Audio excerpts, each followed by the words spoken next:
right. This is the Wednesday weekly learning session. My name is Carlos Navia. I do this every Wednesday at 3 p.m. Pacific time, 6 p.m. Eastern time. They kind of switched things, so they told me to mention this. If you are a student of local bartending school, you can still get into this with the same link you had before. If you're not a student of local bartending school, if you follow them on Facebook, I think they will give you a link to just kind of register, put your name and information in, and then you can get the link to this class through that. So they did want me to kind of mention that it has changed a little bit. Anyone that's been in here before, you can still use the same link and get in here before. It would just be for new people that want to get in and see me live and have some fun with me. So I do this every Wednesday. I've been a bartender for many years in several states and even Mexico. I am now here in my tiki bar in my backyard in San Luis Obispo, California, on the central coast of California. I'm still using my webcam. I got a brand new video camera today, but I did not have time to unpack it. Amazon just came through, so I didn't have time to unpack it and kind of get it set up before this class, but next week I will be back with a video camera and have a better angle and a better view and a better shot. So that will be awesome. So, it is the holiday season. Kind of started talking about holiday cocktails, and, I started kind of talking about Christmas cocktails and stuff like that. But then I remembered there's Hanukkah and there's Kwanzaa, and why shouldn't we talk about Hanukkah and Kwanzaa cocktails as well? Why should they be left out? But first thing I kind of want to talk about, just people are still kind of acting up in public. Residual effects of the lockdown and, what everybody's been through the last year and a half, we're still having a lot of instances of people not behaving very well when they were out. So it is the holidays. A lot of people are going to be out. So, keep an eye on people and, make sure you're watching how much people drink. Because the other thing is, people are traveling, people are visiting family. They're not going to sit home with their family every night for a week or however long they're visiting. They're definitely go out to bars and taverns and stuff like that. You're going to see a lot of new faces, a lot of people that you don't know. If I see Joe 5 days a week for, years, I know what Joe can handle. I know when probably Joe's had too much, needs to be stuck in a cab. I know what Joe's drinking, but I don't know what Joe's brother, who I've never met before, is drinking, or how much he can handle, or when maybe he's, reaching that limit to where he should be cut off or sent home. So you do kind of have to keep an eye on people. The other thing I'll kind of throw in there, and happens all the time when you're dealing with families, is, some states have some more leniency as far as serving someone under 21 if they are with a parent. And if you get foreign visitors that come from other countries, whereas only 18 to drink, they are very used to having their 18, 19, 20-year-old have a drink with them at dinner, and that's pretty normal. So, I've come across it a bunch of times, and not to mention the parents that really don't care will happily give their 16-year-old a drink, even if it's against the law. So, you do have to remember that you are the one that's responsible for where that drink goes. I give someone 5 drinks and they walk over and they hand it to a 16-year-old. I am still responsible for that. So you do have to be aware and keep an eye out for those types of things. If someone in their 20s comes up and orders 3 drinks, I'm going to tell them I need to see 3 IDs and the people that go with them. Don't just walk up with a handful of IDs and tell me they're 21. No, I need to see the people. I need to see everybody. Every once in a while, the person will go, it's for my dad. I'll look over and someone will wave. Hey, okay, I can see he's 21 from here. Probably, well past that. That's fine. But just, know where the drinks are going. If you see someone give a drink to someone that you didn't ID, you think may be underage, first things first, get a manager. Let a manager handle it. That's their job. That's for them to walk over and take care of it. Some situations I've been in, I was the manager on duty. I was the person in charge. So I did have to walk over there myself and handle it. The biggest thing is just try to be nice about it. Just walk up, hey, I just need to check your ID if you're going to be drinking that, beer or having that cocktail. If they don't have an ID, go ahead and take it away. Someone else at the table is going to say, leave it, I'll drink it. No, you forfeited that opportunity. You forfeited that drink when you gave it to someone that wasn't 21 or someone that didn't have ID, and now I have to take it away by law. So take the drink away. And don't be afraid to do it. Some people might get a little upset, but they're breaking the law. That's the whole thing. If they start to get upset, I'm sorry, but you're the one breaking the law. I don't necessarily say that to them. Be nice, be tactful. If you have a manager, let a manager handle it, but do be aware of that, because you do want to protect yourself and make sure that you're not getting in trouble. A drink that you served is making it to someone that's not 21. I put PSA on here. This is my public service announcement part of this before I light anything on fire. 'Tis the holiday season. We're talking about Hanukkah. We're talking about lighting a lot of candles. I can't believe that there was a time when people would put lit candles on the Christmas tree and they didn't all burn their houses down. I don't know how that happened. And, no one seemed to be injured and no one seemed to be hurt.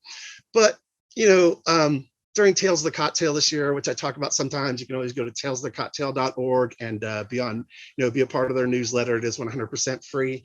They're a nonprofit organization that is for the advancement of the hospitality industry. It's basically a bunch of bartenders and spirit industry professionals trying to help other bartenders and spirit industry professionals come up.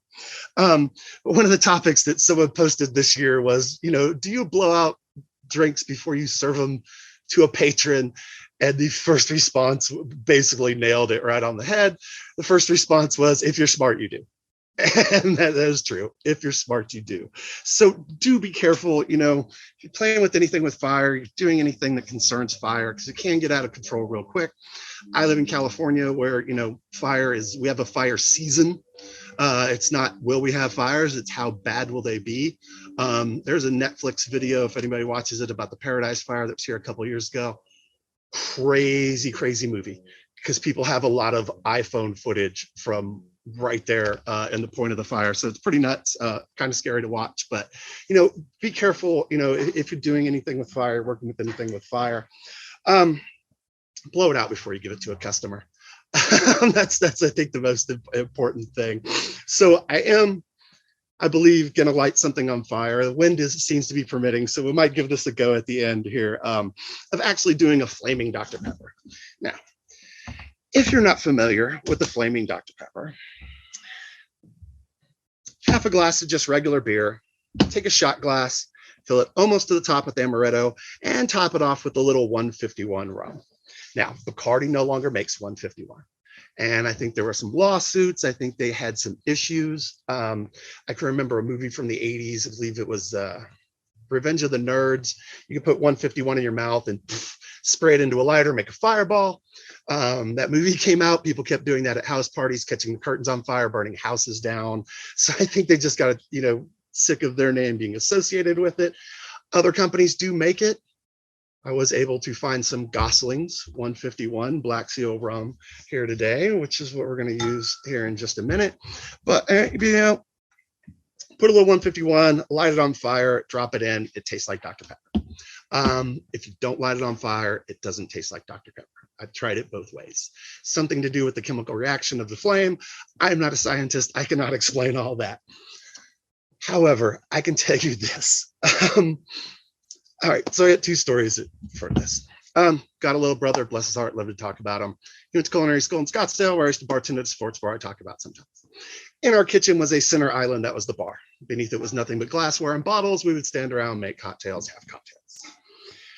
He had a friend he made in culinary school named Lionel Manuel. He's an ex-NFL wide receiver who won a Super Bowl with a Super Bowl ring. He was going to culinary school at the time. As my 19-year-old brother. He's over at the house. My little brother is showing Lionel Manuel how to make flaming Dr. Peppers, trying to impress him. He puts a little bit too much 151 in one glass and it dribbles down the side of the shot glass. He lights them all on fire, picks up his glass, not realizing it's on fire. It burns his fingers. He drops it, and my entire center island went up in blue flames. So I have about 4 feet of blue flame in my kitchen. I don't know what to do. I look at Lionel. I go, Lionel, help. Lionel goes, don't worry, I got this. He turns around. He turns my lights off. He turns back and goes, wow, that looks cool, man. No help at all. Zero help. I eventually just grabbed the hose from my kitchen sink, spray my brother, Lionel, the counter, everything, put the fire out. It did not burn my Formica countertop. Surprisingly, the counter was fine. Just kind of burned the rum off it, but it was pretty scary. that's a lot of fire in your kitchen and big blue flames. And at the time, I thought I was going to burn my house down. So luckily, I put it out. I didn't have any problems. I didn't get in any trouble. We got our deposit back on the house. No one was injured. But, you know, you do kind of have to beware. Little brother got a job being a chef up here. He just got a new job, which I won't talk about. He's gone now, but chef of a cliffside resort here in Central California. His resort is owned by a brother. His resort is owned by a family. The brother of the owner has his own resort just down the way called the San Simeon Lodge in lovely San Simeon, California. If you don't know where that is, don't worry about it. There's about 400 people that live there. It is at the bottom of where the Hearst Castle is, up on a hill. So that's its only kind of claim to fame. That's the town where the Hearst Castle is.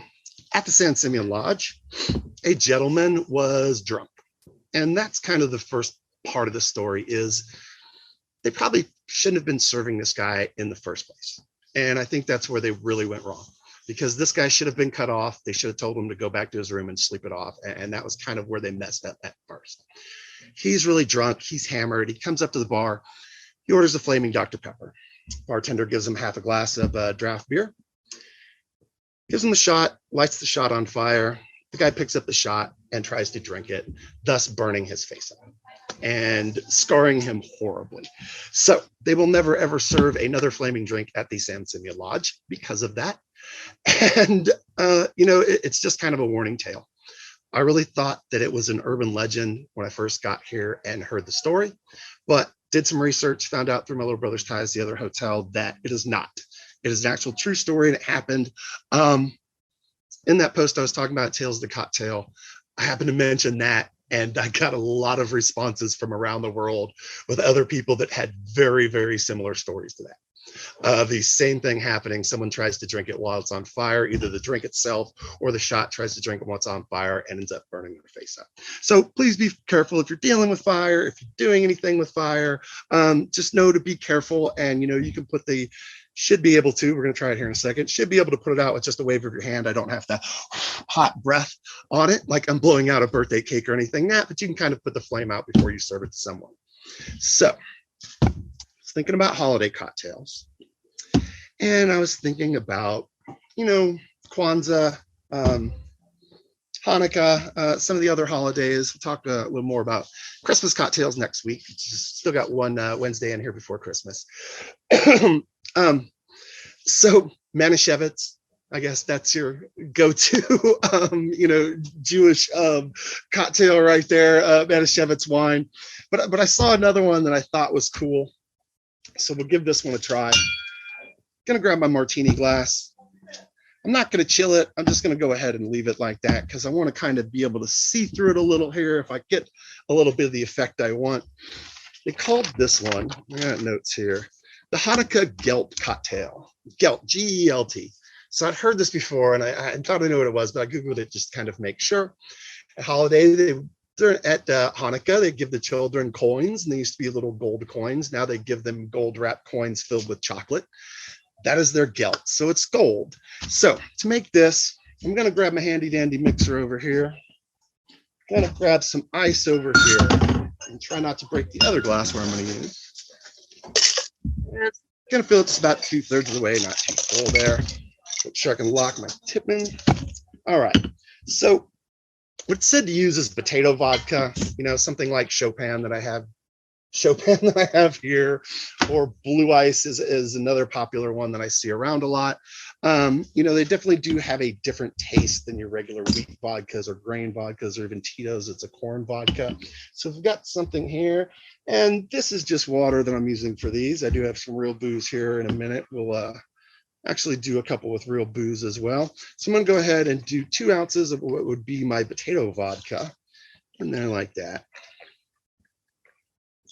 Just like that.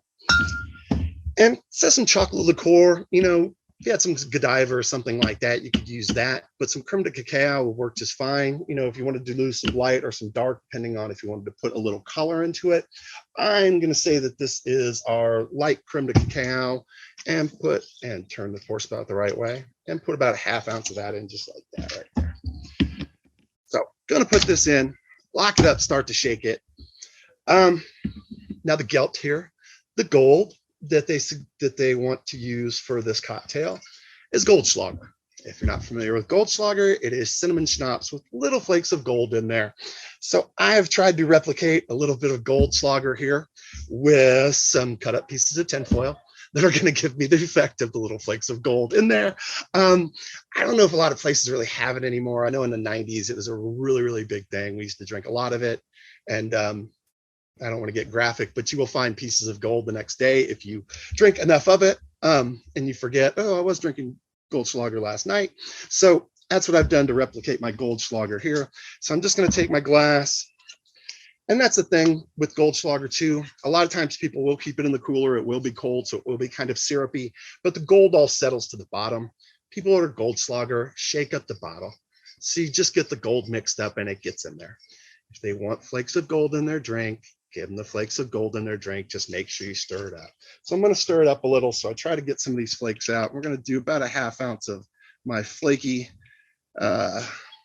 Tinschlager here, we'll call it. So I've got my flakes in there. I bring my shot up, give it a nice shake, get that worked in there.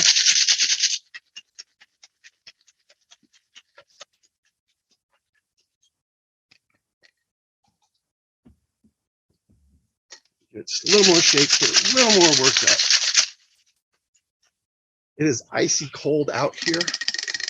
No, not Colorado cold.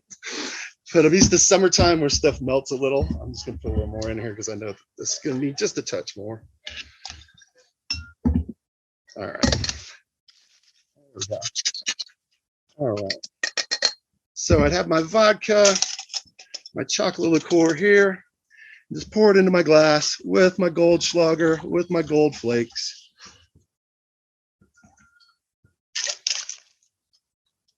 That stuff's like freezing in there. My ice is freezing together inside the mixing tin. And bam, I'd have my little flakes in there. I have my Gelt, that stuff out of there.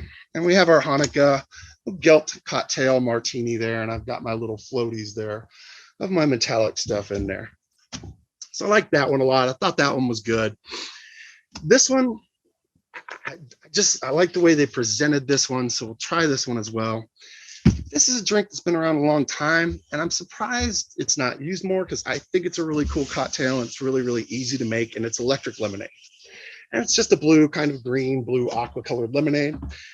Now, usually when I think about this, I think about the Caribbean or the beach or something blue or, you know, being by the water or something like that. We're going to do it in my specialty glass here. But I liked how someone kind of described the different ingredients into it and how it could relate to Hanukkah. So I'm going to fill my glass up here with ice. Just like that. All right, perfect. Just like that. And we're going to come with 1 ounce of vodka. So I've got something that looks like vodka here. Fill that up, bam. Put that in there. And then we do 1 ounce of our blue curacao. Give it a nice blue color in there like that. So vodka represents tradition, as they put it in this internet article that I was reading. Blue is the color of Israel, is the color on their flag. So blue represents Israel. And lemon, like I have here, represents love, light, and good intentions. So we have our sweet and sour mix. That's basically just lemon juice, sugar, and water. So I'm going to go ahead and put some sweet and sour mix in there like that. Then if we have some 7-Up or Sprite, kind of bring it, tie it all together. Just like that. Get a nice neon straw here. And give it a lemon here to garnish. Let's do a nice wheel.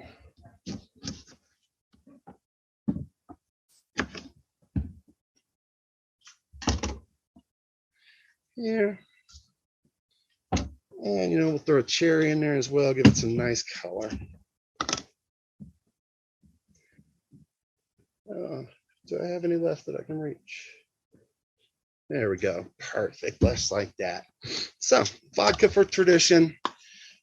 blue for Israel, lemon for our good intentions, light and love, and we've got our electric lemonade, and of course, always give it a napkin.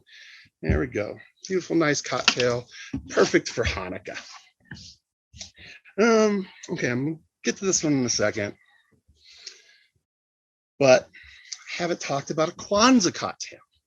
What about Kwanzaa, dude? Don't leave out Kwanzaa. So that was a little harder to track down.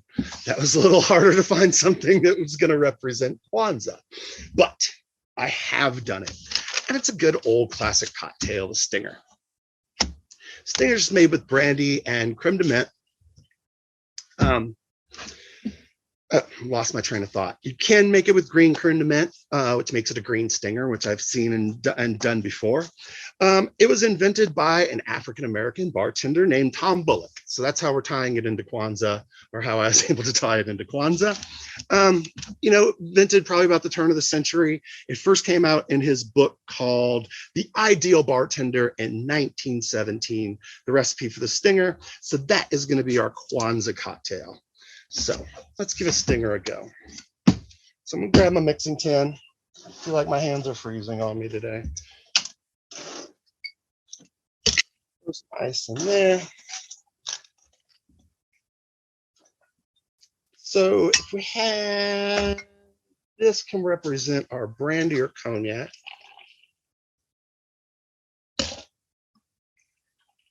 I'm gonna do twice as much of my brandy here on my cognac as I am of my creme de menthe. And if we have white creme de menthe, it would just look like water. So we're just gonna use this here. Perfect. Where's my glass? Pop this in here. We'll give it a little underhand shake on this one. Got nice mixed up there. There we go. Come back. Get some fresh ice.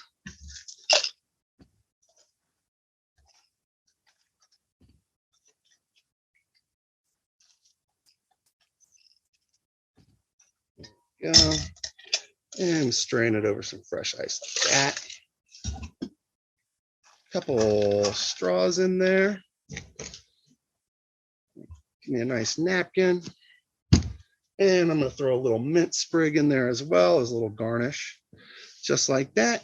And we have our Stinger on the rocks for Kwanzaa as our Kwanzaa cocktail. So these are a lot of fun. I'm going to move these over to the side. However, just happened to have some real booze out here today. And I guess it started with the idea that I wanted to light something on fire. And then I remembered that someone had given me a shot of Fireball the other day. And so I thought about this one. This is kind of a new one that people have come up with. And I did try it. I do like it. It works really, really well.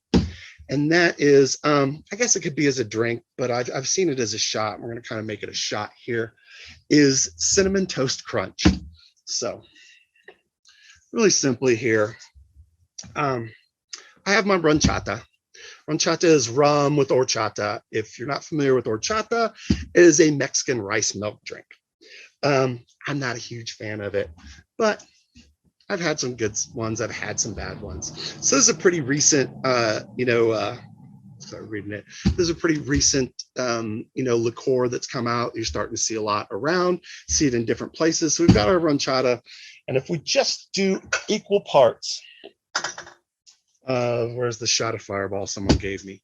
So had the shot of Fireball, and then I ended up buying a big bottle of ranchata to go with it. So if we just do equal parts of either. I'll grab some more ice here. Fireball is cold, so I'm going to do equal parts of Fireball and ranchata. And we're just going to do, that should be right about there. Perfect. There. And some ranchata here. Oh, yeah.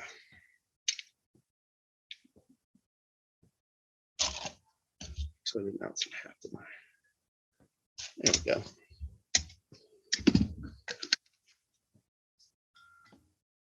Lock that in, give it a nice shake.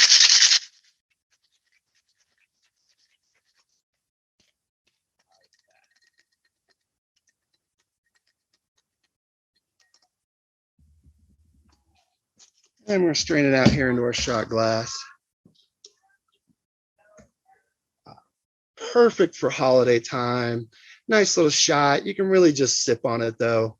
Nice and creamy, cinnamony taste. Get all that out of there. Perfect. And then I'm going to give it just a little sprinkle of cinnamon on top. Just like that. And we have our cinnamon toast crunch shot. Perfect, just like that. So that is going to be for the wife to drink. We'll set that guy off to the side over there. All right, now I'm nervous about lighting something on fire. I'm not going to lie. Hands are not as good and steady as they used to be. I've got some nasty hand injuries that I won't go into. So I just don't want to burn my table in my backyard down. But let's give it a go. Oh, what's life without whimsy? So, I should have some beer out here. A high quality, fine domestic lager here. My Miller High Life, the champagne of beers.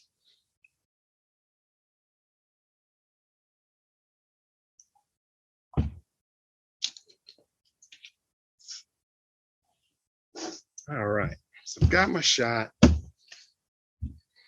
Gonna go ahead with my Di Serrano Amaretto and make sure not to pour it too high. Oop, as I'm already spilling stuff. That's what I was trying not to do. All right, let's not spill things here. Just had a story about that.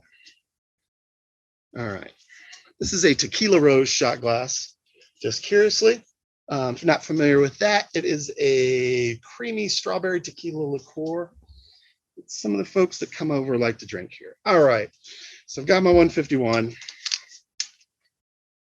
And I was really hoping that there was going to be a screen on it, like there is on 151. I'm gonna get it pushed back. Not gonna do this.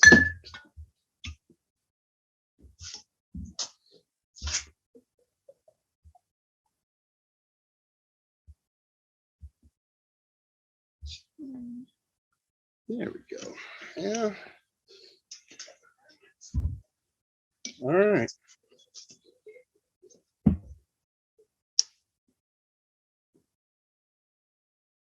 Is it going to work for me? There it is. It's not going to show up on camera. Probably can't see it on camera, but there's a little blue flame coming off it. It is on fire. And yeah, it's kind of popping up a little. I think you can kind of see it on camera if you make it out against my shirt. Okay, so you can see it's on fire. Now, if I just kind of wave it out, theoretically, I can wave it out and I can put it out. So I didn't have to blow on their glass. I didn't have to touch it. I didn't have to do anything. I could just wave my hand over it and blow the shot out. So let's see if I can get it lit again. I don't know if I can get it lit again. There, it's going. There it is. So I've got it going again. But since I am my own bartender, I'm going to try to do this and not hurt myself. Just like that. And it tastes like Dr. Pepper. So that's it. Flame Dr. Pepper, drop shot. I'm done for the day. It's time for me to start drinking. That is my day. That is my calling right there. One for me, one for the wife. Any questions about anything talked about today or anything else? Yeah, you said 151 is no longer made. So what do you use as a substitute if you can't find it? Bacardi 151 is no longer made. Oh, okay. This is Gosling's. There's other companies that make it as well. Just the Bacardi company. Okay. They had lawsuits and their name just being associated with people burning themselves up and stories like that. They don't want the Bacardi name associated with it anymore. So yeah, I went to Bevmo here, which I don't know if, I know you guys don't have those everywhere. It's like, it's my favorite place. It's just a giant grocery store with nothing but booze. And total wine. Yeah, just it's beer and wine. It's everything. But the best part about it is, because I know not all states sell like liquor in the grocery store, but here, California, CVS pharmacy is like a great place to get liquor. It's always on sale. You get it cheap as hell. But the guy that stocks it at CVS doesn't know anything about the liquor. He's going to stock liquor, and then he's going to go and he's going to stock, thermometers or something else. He doesn't know anything about it. You go to a place like that, they know everything. All they do is stock liquor all day. So I love to go there because I love to talk to them, because all they do is stock liquor and talk about booze all day long. So they're the best people, the most knowledgeable people. You go into some liquor stores, people that are just working the counter, not always the most personable people. We can throw that out there, and they don't necessarily know a lot about the products either. To them, it's just a cashier job. It's no different than they worked at a gas station, if they worked at a grocery store, if they work somewhere else like that. So they don't know a lot of the products. So that's why it's my favorite place to reference, just because they know me in there by name now. It's like, hey, what are you looking for today? I'm like, I need overproofed rum. I need 150. No, Bacardi doesn't make it. They stopped 5 years ago. They're like, yeah, it sounds about right. Like, yeah, that's it. 5 years. It's been that long. So you can still find it. I know there's still bottles of 151 laying around somewhere that people have as well, just because they stopped making it. It's not like the bar goes through a bottle of it in 5 years necessarily.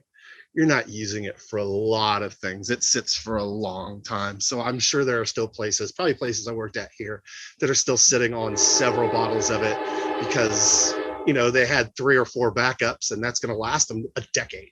And they're not going to have to order it. So I know they're still kind of sitting on it, but they don't make it. So I forgot the other one. There's another one I was looking at too that was, now I can't remember the name of it, because I was looking at all the different ones they had. They had an overproof white rum that's 120. That would light on fire too, theoretically. Theoretically, anything over 100 proof is flammable. But I can't remember the other one. The other one was lighter. This is a dark one. I like Goslings anyway. That's why I bought it. It will find a home in this house. It will not go to waste in this house, because I like it, because I like dark rum. And got some Sprite, got some limes. It'll be a good rest of the day. It's sunny in the garden. It's going to rain again tomorrow. So enjoying the sun and the garden and the tiki bar today. Any other questions about anything? So I don't know the store you talked about, but in Southern California, and also here in the big city of Denver, is this store called Total Wines. It's huge. I mean, it's a warehouse full of, I think they had 4 rows of beer, let alone over 100 bottles of tequila and everything. So it's impressive to go to a big store like that. Yes. And that's the kind of place too, because all those people do is stock liquor and talk about liquor.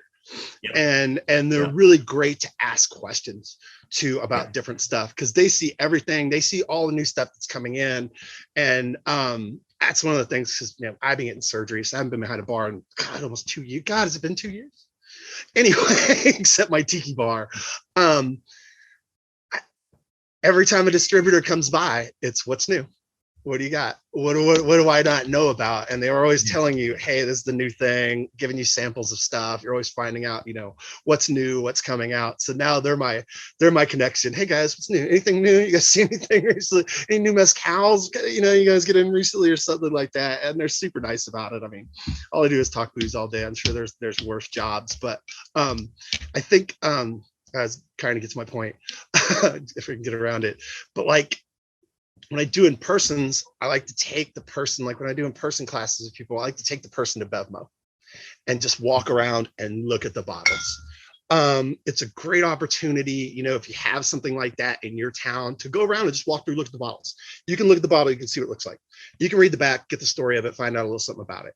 You also get a good price point for where it is, because it comes up from time to time. It is helpful to know what the liquors cost, what's more expensive than others. But the thing is just being familiar with the bottle, because I can't tell you how many times someone's ordered something and I've gone, okay, and I've turned around to look for it, and from behind me I just hear someone go, top shelf, third from the left, thank you, because I'd still be there looking for it. I'm like, did they say, was that what did that sound like? It starts with a B or a D. Like, I don't know what that person said. So it is really a good way to familiarize yourself with the bottles and get a good look at the bottles. So it's easy to find the bottles. And that's one of my favorite things. I see something I haven't seen before. Guy check it out before me today. I'm like, he's looking at me because I'm not familiar with that scotch. how's it? Like, how is it? You like it? Is it light? Asking him questions. He's like, I just want to pay and leave. The strange guy behind me in the Raider sweater. Here scoping my scotch like it's a girl. I'm eyeballing it. Yeah. So, if you ever have time, that's a great place. That's a great place to hang out. But it's Bevmo here. I know different places have them and it's just different names, but it's the same kind of place. It's just like a warehouse liquor store is what we call it, is what it's termed. So awesome. My favorite place. You know where it is. You know where it is in your town too, Monty. That's awesome. Yeah, I know that place. Oh God, yeah. Bevmo always does this one. Their sales always buy a bottle of wine and get another one for a nickel. Wow. You can't beat that. Like that's a pretty tough one to beat. Okay. Yeah. Other questions, comments, anything? All right, I'm going to finish the rest of my flaming Dr. Pepper and enjoy my garden. Thank you very much. Thank you, Monty. Thank you very much everyone for joining. Next week, we're going to talk about Christmas cocktails right before Christmas and some great Christmas ideas for Christmas parties or for around the bar. Thank you very much. Everybody have a great week. Thank you.